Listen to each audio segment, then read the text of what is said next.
This is the BBC. This podcast is supported by advertising outside the UK.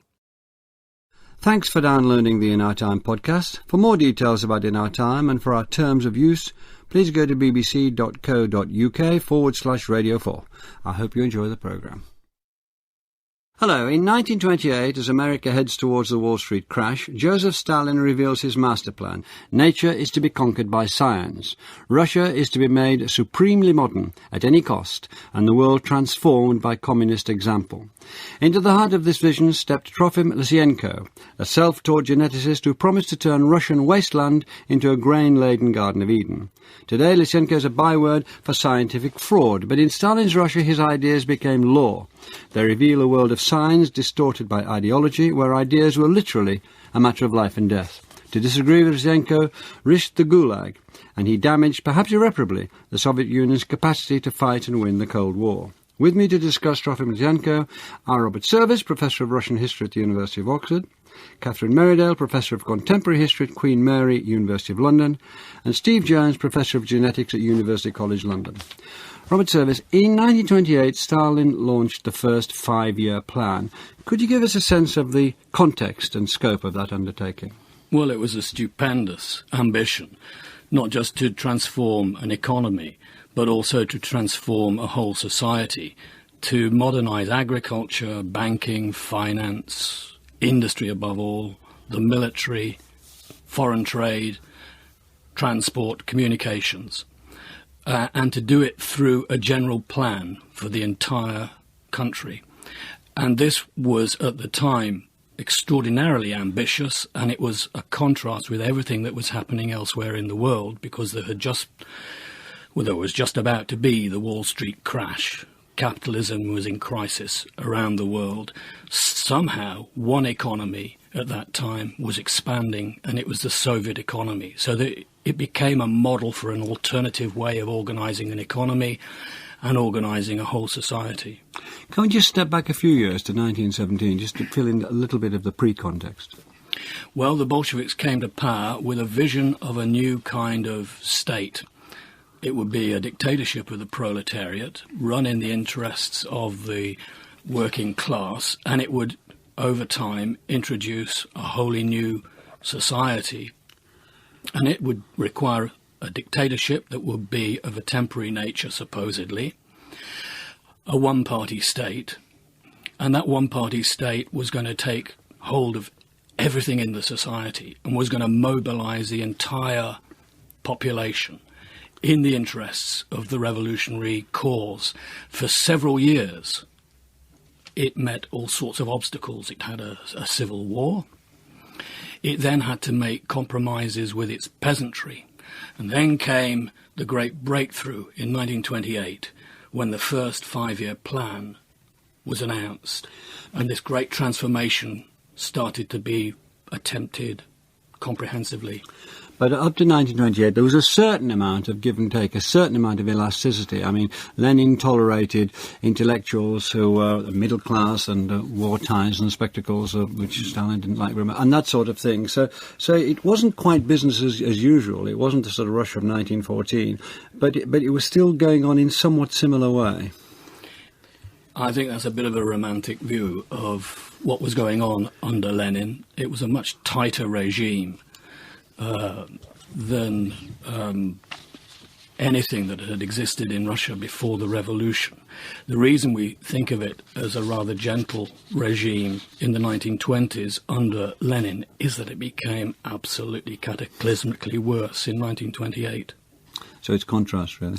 A real big contrast. Yeah. 28 was a big change, but it was already a very, very authoritarian one-party state. And you say in your book, you said this is the biggest undertaking ever by a world-class power and economy. It was absolutely staggering at the time to people who were living in foreign states, and many people who were not communists in Europe and North America were positively impressed, because this was a state, the USSR, that was offering something totally different from what all the other advanced economies Mm-hmm. were offering to the rest of the world. Now let's come towards agriculture. Stalin proposed the notion of collectivization. Can you tell briefly what it meant and how he went about it?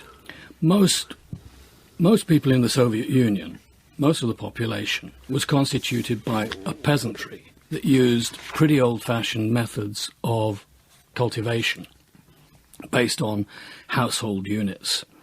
The idea was to aggregate these household units into large farms, to transfer essentially the ownership of those farms to the state, to introduce collective farm chairmen who would run these farms for the benefit of the state and who would control the methods of production and the trade with the products that came out of the farming. Steve Jones, can you take us on from there? What effect did this have on the existing agricultural organisation and structure?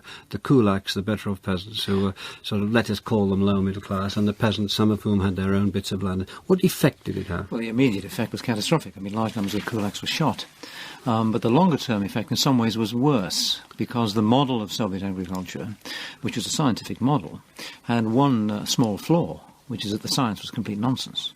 And in spite of all the evidence that the science which Lysenko, as I would pronounce him, came out with, was wrong and catastrophically wrong, they pressed on with that, and so they really suffered a twofold blow.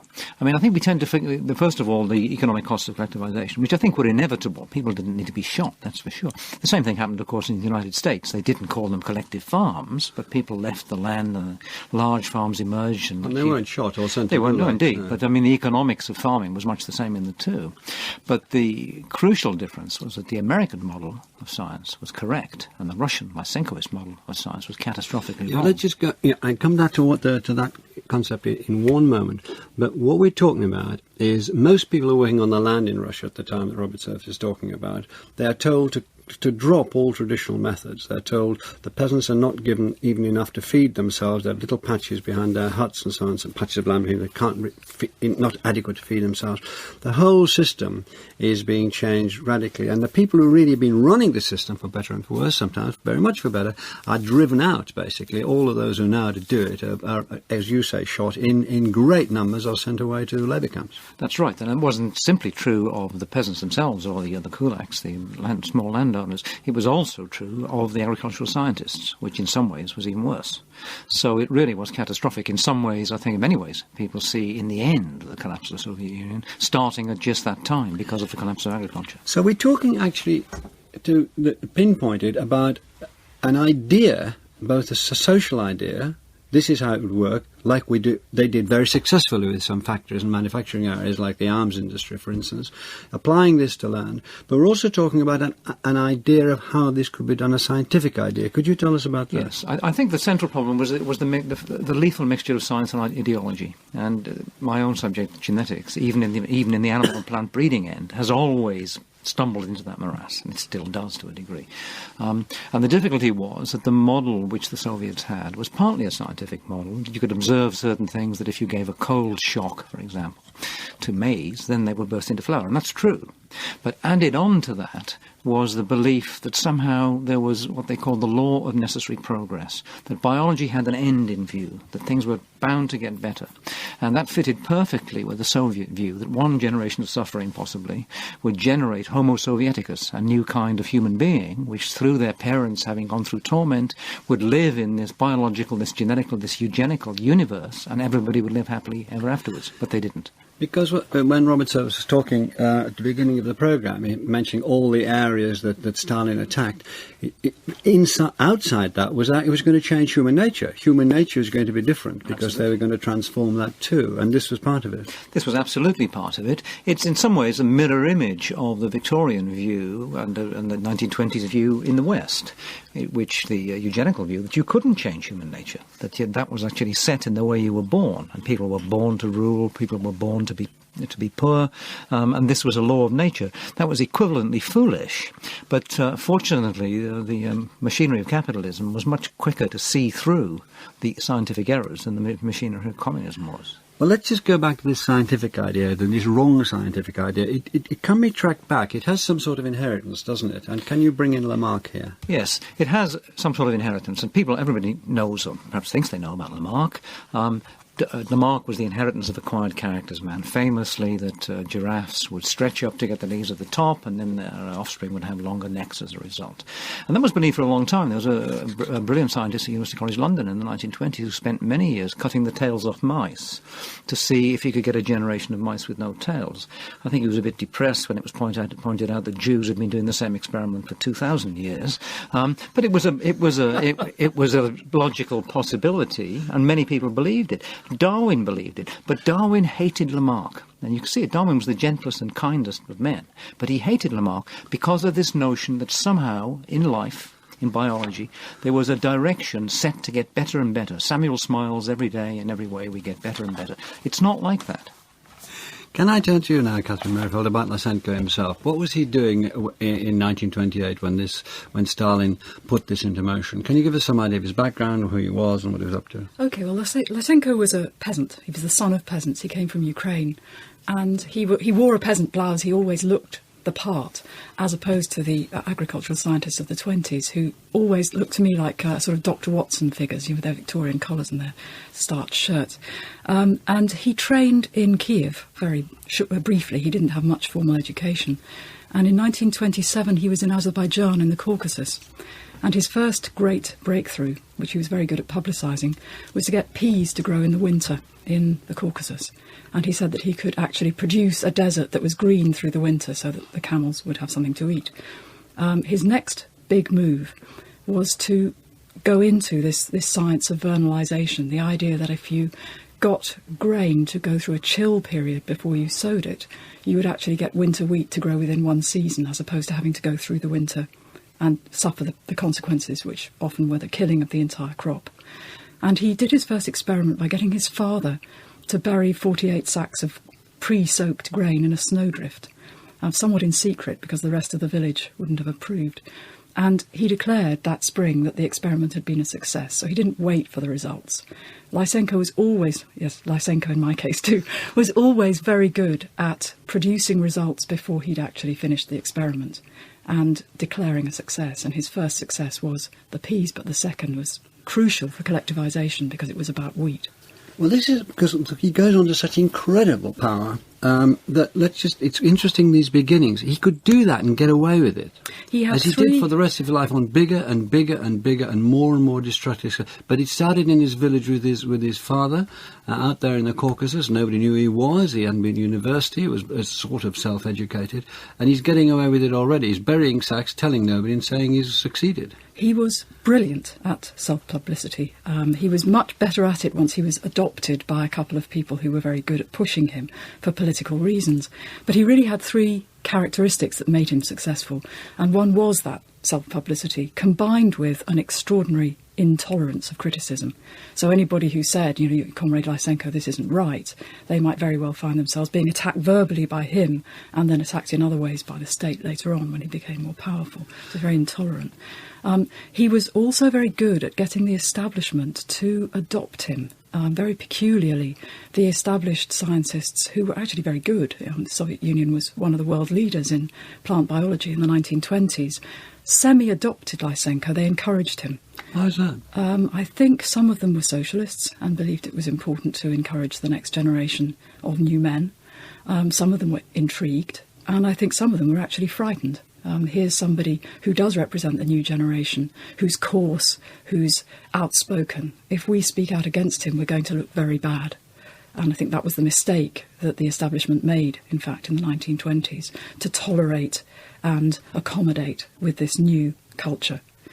And the third thing that Lysenko was very good at was always moving on to the next thing before the previous thing had been shown to be a total failure. So once he'd failed with winter wheat, but he didn't admit it, he went on to spring wheat. And once he'd failed with getting the wheat cold and wet, he decided to make it warm and wet.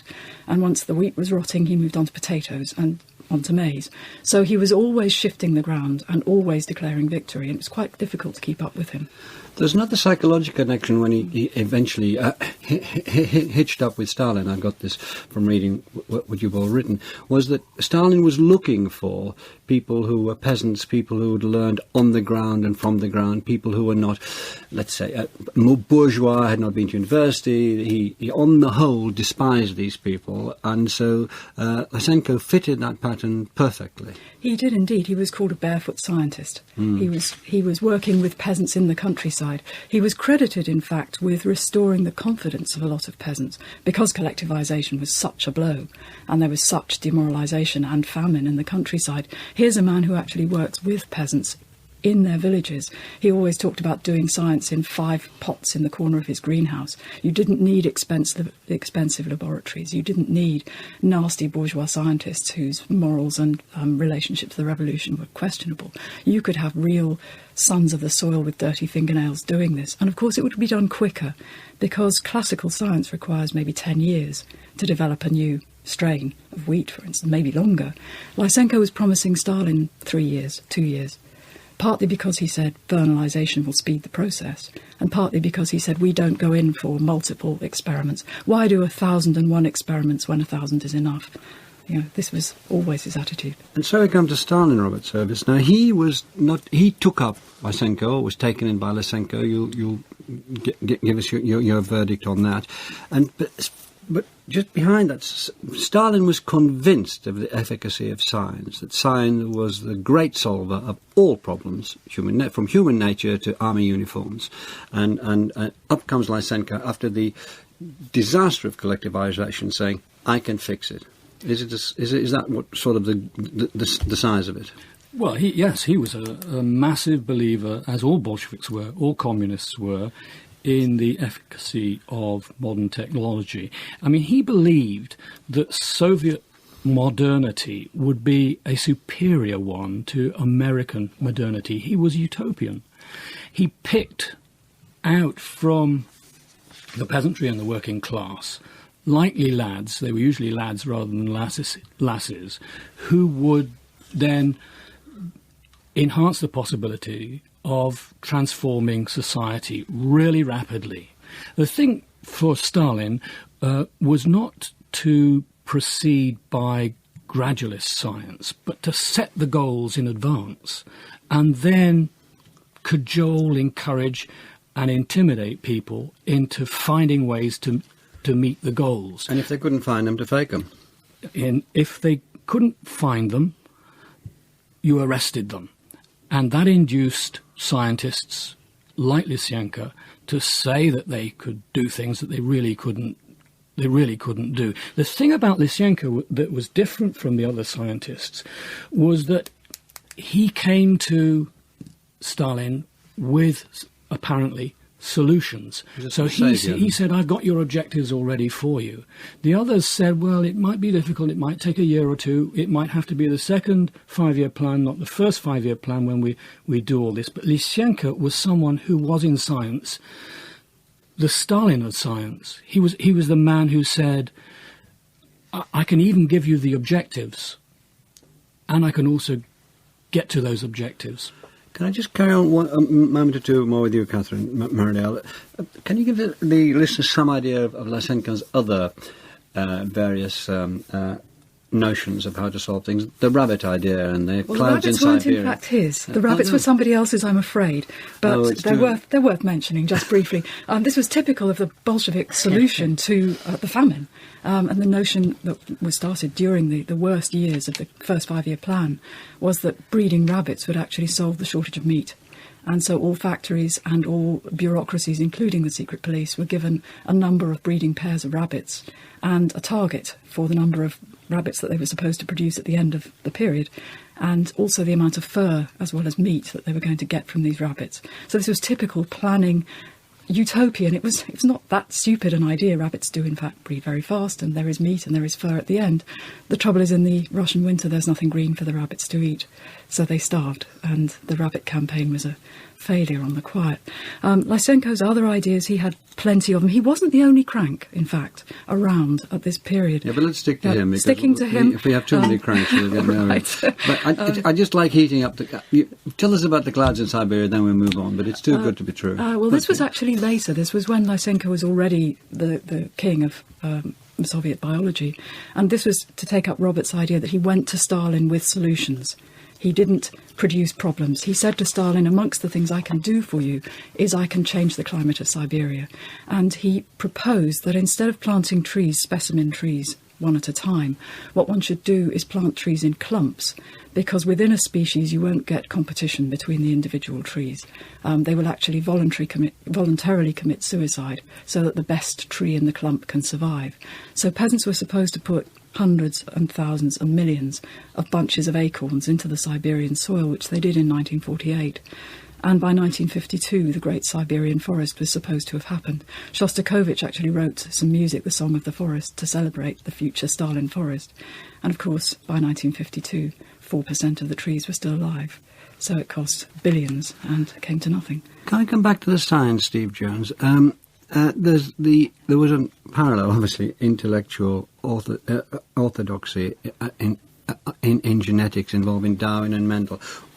Why did Lysenko object to that so much, and why did Stalin object to it so much, and why did the Russians have nothing to do with an idea that was proving itself and sweeping the rest of the world? Yes, they call it Mendel-Morganism, and Morgan was the guy, Thomas Hunt Morgan, who came up with the notion that genes are built on chromosomes, on physical structures, which are passed down the generations. And the Soviets really hated chromosomes. I'm not quite sure how, why, but they really did. And one of the reasons they didn't like it, that if you had a physical structure you could see down the microscope, which you certainly could, then that suggested it wasn't changeable. I mean, the whole point of Lysenkoism, you had this vague sort of nexus of goodness and badness, which you could alter the environment, and what was bad would become good. But if you had a great lump of protein and DNA, as we now know what chromosomes are, then somehow that was fixed. And they made alarming statements about Morgan, the American scientist, who was the most unassuming and gentle of men, and he was painted as a complete devil. And this was because they hated the notion that things could not be changed by the environment. And at the time, they seemed to be entirely wrong, the Soviets and later the Russians. However, nowadays, I have to say, some of that view is beginning to have some truth beginning to emerge. I'm not saying Lysenko was right, but he wasn't entirely wrong, which is pretty embarrassing for us geneticists. Well, we can talk about the Dutch famine at the end of World War II as an example of that. Can you just throw that in? Then I'm going to come back to what you were saying. I mean, the rule of genetics, really, and what Mendel did was to note that the way that the peas looked, round and wrinkled and so on, was actually controlled by something hidden inside the DNA, or the genes, as we now say. Whatever you did to the peas, you grew them in good or bad soil, that made no difference to the genes. Well, in the last 5 years, that's really begun to change in the most startling manner. The first hint, which sounds less startling than it is, was that at the end of the Second World War, 1945-46, there was a great famine in Holland. And there were many pregnant women, and their babies were very poorly nourished, and they grew up, they were born, they were small. And that seems obvious, it's not very exciting, but their grandchildren were small too. And we now know that isn't just because of a difference in size of the mothers. It has to do with the DNA. And there's some extraordinary results that have come out in the last few weeks from Sweden, where they have very good records of good and bad agricultural years, going back to 1800. And it turns out that if you look at grandfathers, children and grandsons, tens of thousands of people, grandfathers who grew up at a time of famine, their sons and daughters are no different from anybody else there, but their grandsons, and not their granddaughters, are very good at dealing with the shortage of food. So somehow the DNA has been marked, as we would say, by this experience, by this environmental experience, to ready itself almost for the expectation that food will be short in the next generation but one. Now that's bizarre. It sounds Lysenkoist. We don't know how it works, but the evidence is overwhelming. But the evidence was overwhelming at the time that what worked was Darwinianism and not Lysenkoism. So, I mean, yes. You're talking about present developments, very important, but actually they were wrong at the time. We've got to keep a steady course here. Yes. Swedish example, very interesting, but not affecting the main issue. No, not at all. I mean, Lysenko was a fraud. I mean, I have to say that the description we've seen of him as a scientist would guarantee him success in British science today, that's for sure. And in fact, if you're talking about the Sovietization of science, look around We you. don't do the present. We leave that to other programmes. But no, I mean, he made the fundamental mistake that he was wrong. Now, if he'd been right, we'd have forgiven him. But he was wrong, and so he's doomed. Would you take up... So, Robert Service. I think that connects up with something that is true generally of the way that the Soviet Union was ruled, that if you have this general plan which prescribes what's going to go on in the economy and in society, then the ruling group have to take decisions on everything. Or else it can start falling apart, as it did under Brezhnev in the 1970s, early 1980s.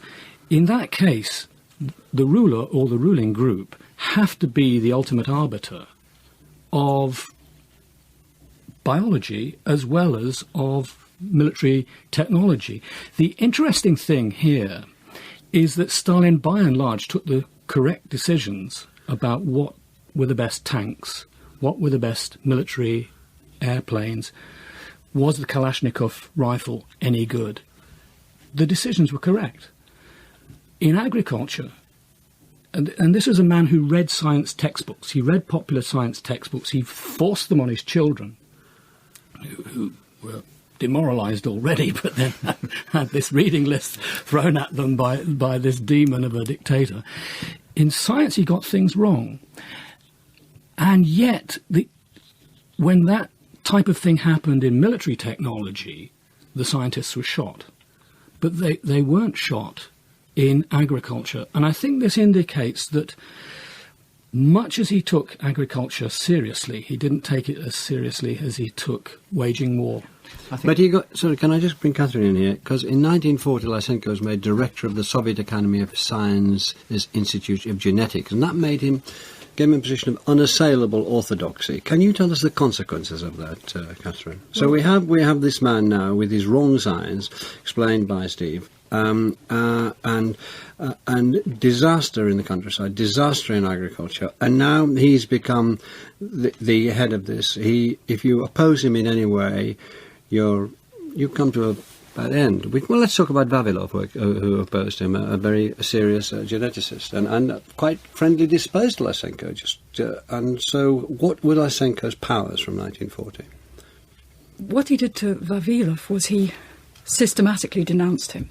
Vavilov was the great geneticist of the 1920s, or the plant biologist of the 1920s. He was a collector of plants. He was somebody who travelled a lot. He did something Stalin really didn't like, which was to travel abroad a lot and have a lot of contacts with foreign scientists. And he collected plants, and he looked at plants in their natural environments, very much with the same sorts of view. You know, how can we adapt plants to our own cold, dry, very inhospitable conditions? But he and Lysenko clashed on a series of occasions, and finally he was arrested in 1940. He was sentenced to death in 1942, and he starved to death in a prison in the middle of the war in Saratov in 1943. It was a great tragedy. And all his supporters also disappeared. Some committed suicide, some lost their jobs. It was 1948, really, that Lysenko finally becomes the unassailable king of all agricultural science, with his new science of agrobiology and his position unassailable from all directions. And it's at that point that several 100,000 scientists lose their jobs forever. Genetics becomes almost impossible to carry out in the Soviet Union until the early 50s. It does seem extraordinary. Agriculture's lumbering away, a total failure. They're now in the late 40s having to take grain from America. And nobody's saying, have you got this wrong? Or if they do, they're sent to prison. It's a power of terror. I mean, it's ironic. I mean, Vavilov was indeed a great biologist. He's frequently spoken of today. He hybridized plants together, which they didn't like at all, because the plants were pure. You don't want to mess with pure plants. And we still do that today. There are expeditions now going all over the world to try and find wild plants with genes for cold resistance and so on, cross them into crops. So Vavilov was dead right. It's ironic that the Plant Hybridization Institute in Russia now is called the Vavilov Institute. So he's actually back absolutely in favour. It is quite bizarre. I mean, when I was learning genetics, there were a number of Soviet emigres who'd been through that, who'd fled to the States and to Britain, and they still were terrified to talk about it. It was an appalling business. And the irony is, there is that people always talk, when they're talking about the Soviet American clash, about the arms race, about oil and so on. It wasn't that, it was agriculture.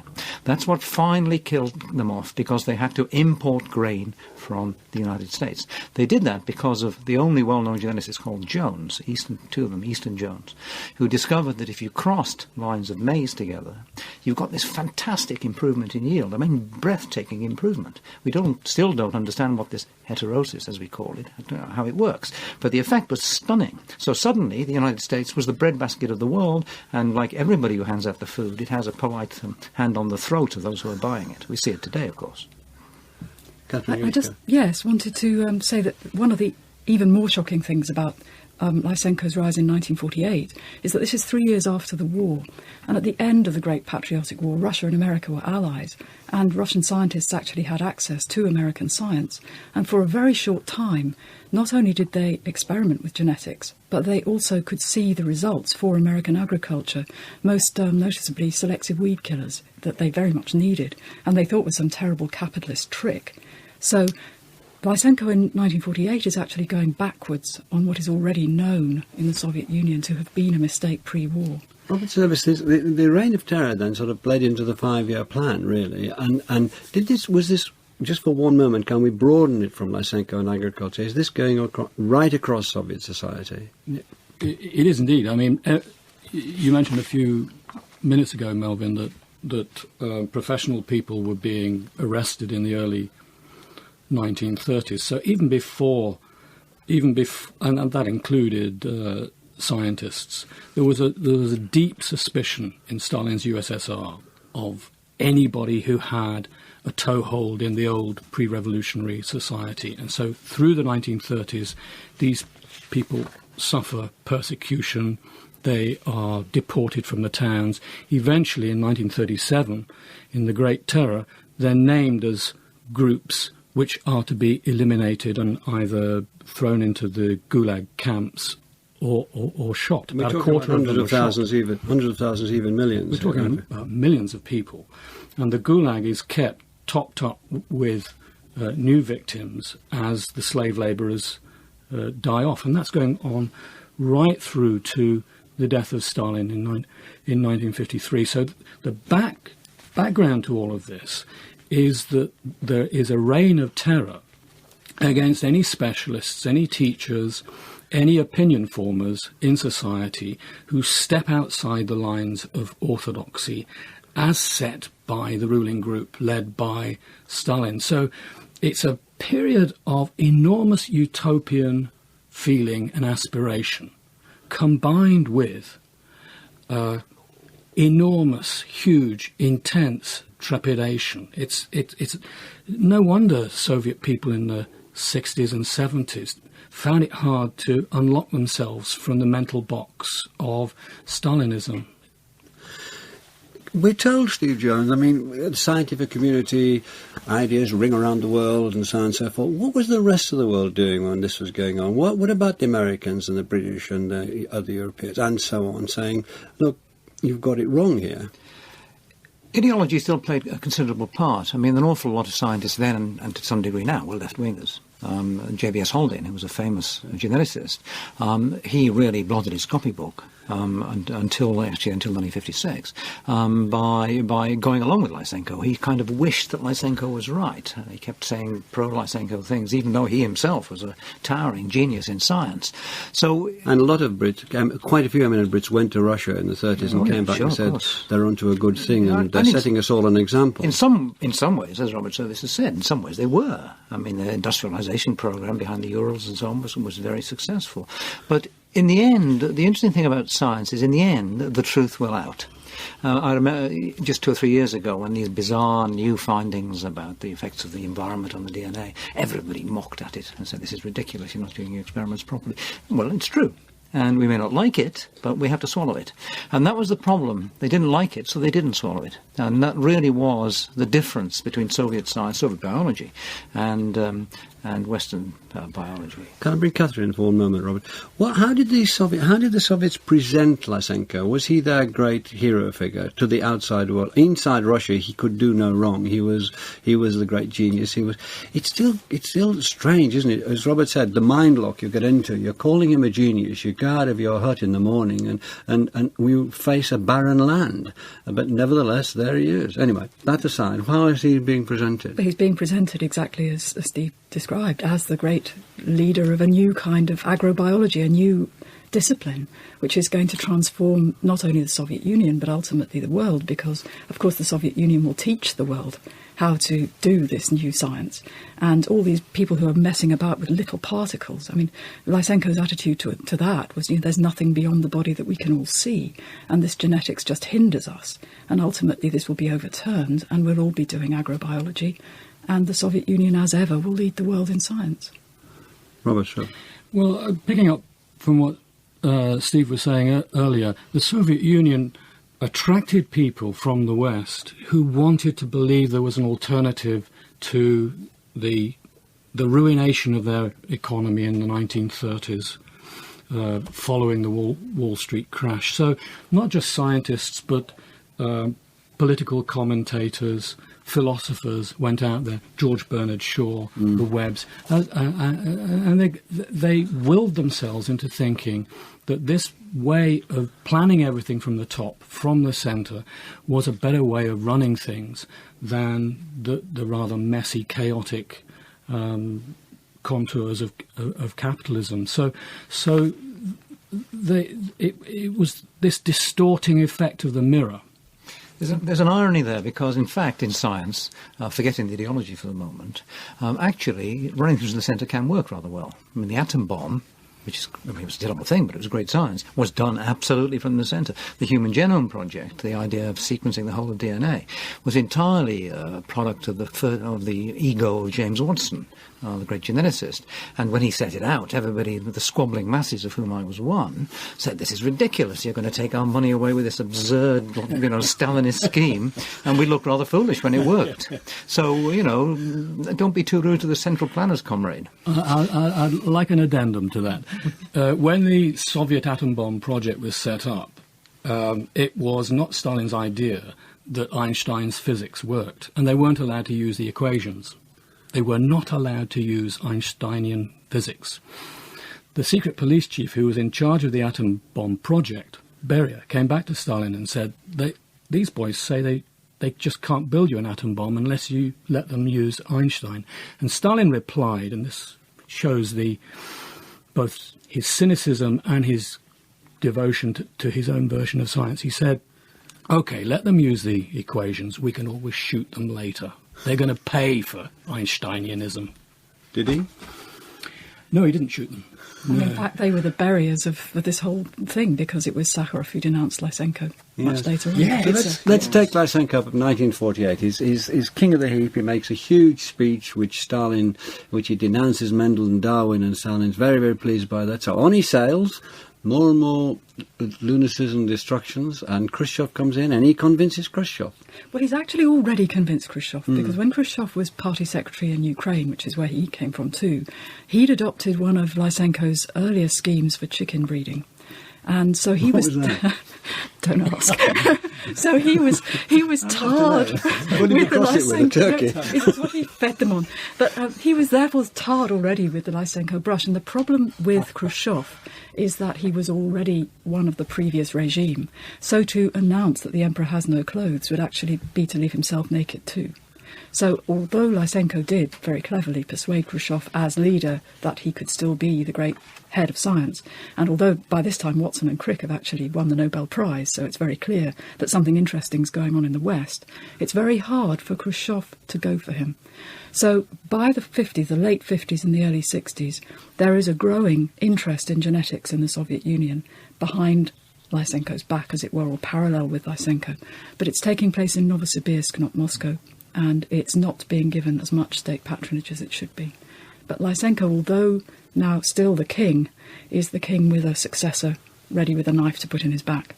Clearly, and obviously we've concentrated on agriculture, but is the failure of the crop, is the fact that they're most of them for most of the century eating cabbage, potatoes, and is that failure drawing away at the strength of the Soviet Union inexorably? First of all, Steve, and then Robert. I think yes, because if you look at the balance of payment situation between the Soviet Union and the United States in particular, and to a certain extent places like Argentina, the Soviet Union became a massive importer of food, and if you need to import food, the producer can set the prices. That's happening now, and so it really sapped away at the economy. I think that has changed. There is now good genetics in the Soviet Union. It's taken a long time.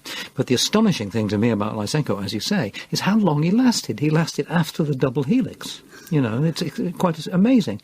It's a bit, it's a bit like Newton lasting until Einstein. Like Newton was right, but it's amazing how much the inertia of this kind of mindset is. People talk a lot about paradigm shifts in science, that suddenly everybody changes their mind. It happened in physics in 1905, when quantum physics came in. And they didn't have the paradigm shift. But it was quick when it happened. I think there's a structural reason for this. If you have this way of running a society, if you have a general plan, if you have a centralised politics where the politicians take the big decisions about everything, there can be a tendency towards ossification, bureaucratisation, just getting through the day and just pretending to get along with the plan. So you have to have a leadership that stirs things up, and the leadership has to stir things up. So how do you do that? In each sector of society, of the economy, of politics, you find someone who will set the cat among the pigeons, or the large rabbit among whatever lower animal you can find. Yeah. And Lysenko did that for Khrushchev. He would have willingly done it for Brezhnev, but Brezhnev finally said, I'll go for ossification, I'll go for bureaucratization, I'll go for the quiet life. 18 years later, the Soviet Union collapsed. This kind of society and state can't work without agitation, and Lysenko was a great agitator. Finally, Catherine, he died in 74, was it? Was he ever denounced in the Soviet Union? Sakharov overturned his ideas in the mid-60s, but very briefly, was he ever denounced? He was not made the figure of vilification that he should have been during the Soviet period in his lifetime. He was given a little farm in Moscow for a few years at the end of his career, which eventually was shut down, but he was not attacked as he had attacked others. Well, thank you very much, Robert Service, Steve Jones and Catherine Merridale. Next week I'll be discussing the great decline in Anglo-German relations across the 19th century, and thank you very much for listening. We hope you've enjoyed this Radio 4 podcast. You can find hundreds of other programmes about history, science and philosophy at bbc.co.uk/Radio 4. Hi, this is Trace from the Horror Queers podcast. Shudder is the ultimate streaming service for fans of horror, thrillers, and the supernatural. Shudder offers an unbeatable selection from Hollywood favorites and cult classics to original series and critically acclaimed new genre films you won't find anywhere else. Explore the best collection of horror that pushes boundaries, showcases bold, original storytelling, and offers something new to watch every week. Available ad-free and through the platforms you're already on. Shudder. So good, it's scary. Sign up at Shudder.com.